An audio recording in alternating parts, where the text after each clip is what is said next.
на Абрахам Линколн. Вал Балиус бил познат како најсилниот маж од Австралија. Тој бил жонглер и одач по жица, а се занимавал и со позирање за реклами за разни производи како што била онаа зафатот на Тарзан. На рекламите вообичаено бил прикажуван како мускулест маж кој се бори со лав. Весли Баркер, билдерот од Северна Каролина, во 1924 година бил награден со златен медал и диплома како победник на меѓународен натпревар за физички развој.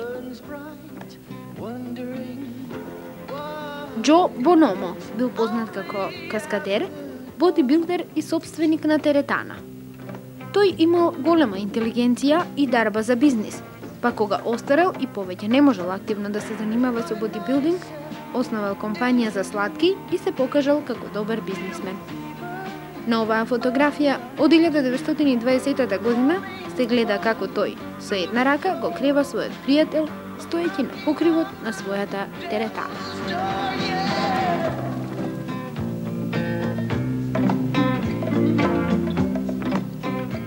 Френсис Бушмен бил познат како мирен и тивок филмски глумец, а потоа и како шампион во развиени мускули. Во тоа време тој имал мускули кои заслужувале почит, па не се стремел да ги покажува играјќи во филмовите Масала и оригиналната нема верзија на Бен Хур. Сепак, првиот билдер кој направил забележителна филмска кариера од своите мускули, пред Арнолд Шварценегер, бил незаборавниот убавец Стив Ривс.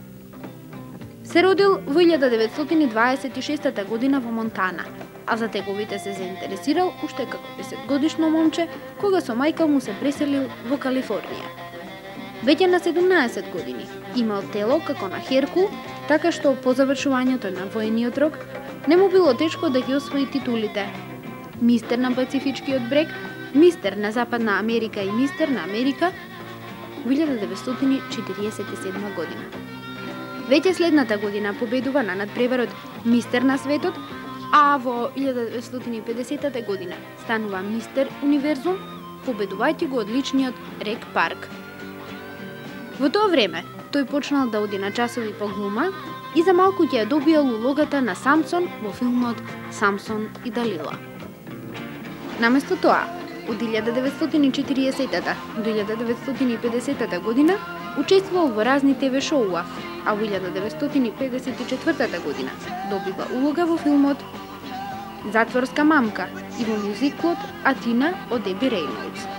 Најголемата слава Ривс ја достигнува со филмовите Херкулес и Херкулес непроменетиот во 1959 година.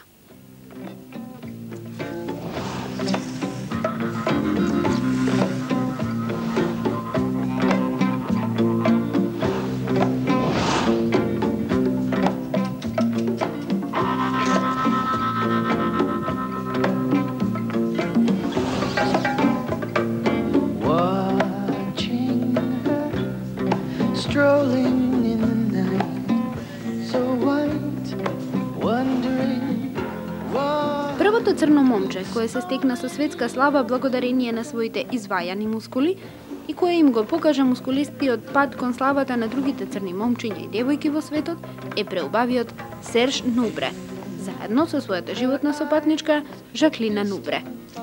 Тој се родил во Гвадалупе во 1939 година, но бодибилдингот го открил од кога се преселил во Париз во 1950 година. Ова негово откритие го креира целиот негов понатамошен живот. Во 1966 година тој станал Мистер Европа, во 1976 година Мистер Универзум, а следната година Мистер на светот. Во 1975 година Нубре бил победен од Арнолд Шварценегер на престижниот надпревар Мистер Олимпија. Во 60-тите години тој снимил неколку филма, од кои попознати се Титаните, Мојот син и Херојот.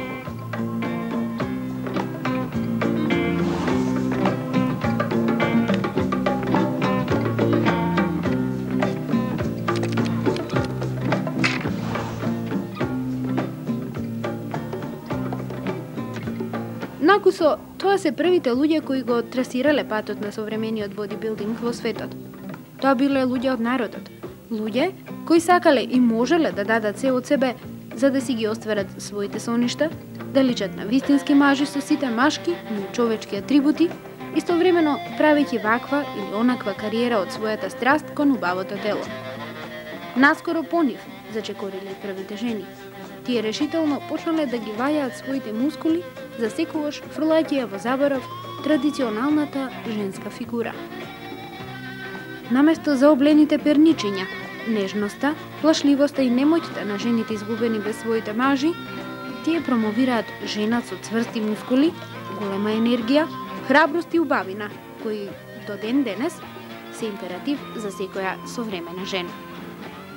По тој пат тргнуваат и првите македонски бодибилдери и билдерки.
Почетоците на бодибилдингот во Македонија датираат од раните 70-ти години, можеби и порано ако се сметаат само иницијативните обиди на поединци да креваат железен товар со цел да ги развијат своите мускули. Како и да е, тие се врзани за Битола, град познат по темпераментните и спортски настроени жители, кои, освен материјалните добра, што ги носеле во својот град од традиционалното печалбарење широм светот, носеле и знаења за нови спортови. Така биднало и со бодибилдингот. Според она што може да се забележи од кажувањата на повозрастните, првиот човек кој го донел бодибилдингот во Битола, а со тоа и во Македонија, бил Димитар Мишаков Мишако. Тој и неговиот пријател Петар Христов Јоргуле биле првите соработници на основачот на вистинскиот бодибилдинг во тогашна Југославија, легендарниот Петар Челик. За жал и покрај упорните настојувања на повеќемина да го кандисаат Мишако, да ни каже нешто повеќе околу тоа, каде за прв пат се сретнал со бодибилдингот и како успел да ги зарази битолчани со него, тој не сакаше да се сретне со нас. Но имавме среќа за почетоците на овој спорт во Битола да го најдеме неговиот сограѓанин Перо Николовски, чие сеќавање, иако не многу јасно, кажува за првите почетоци на бодибилдингот во Битола. Јас сум од Битола. Викам Николовски Перо, роден 1955-та. Со бодибилдинг почнав да се занимавам негде 72 година, 1972. Со зачетоците на југословенскиот спорт. Па први зачетоци со излегувањето на писанието Херкулес. Уредник Петар Челик. Тоа беше и оваа година беше 72 година гимназија. Од тогаш почнав да се занимавам со бодибилдинг. А и пред тоа од 70-та почнав да се занимавам со скијање. 72 повремено како ентузијасти немавме доволно реквизит, имавме волја и желба за тренинг. Првите успеси негде се појавија 75-та, 76-та година. Јас се такмичев повеќе во скијање, слалом, ова беше бодибилдингот како втор спорт. Ми имаше повеќе за кондиционен тренинг, надокладнаше снага, кондиција, повеќе затоа се занимавав со бодибилдинг. После кога завршив со скијање, 76-77, после само за бодибилдинг. Првата веžбална во Битола јас ја отворив 93. Пред тоа имаше Нове, Хаѓи Шаранов Нове, Партизан друштво за телесно воспитување, тие беа. Па справи обични, бенч клупи, лат машини, тоа го обич. Првите вежбани по списанија, од списанија. Во тоа време вежба имаше доста битолчани. Битола беше прочуен град.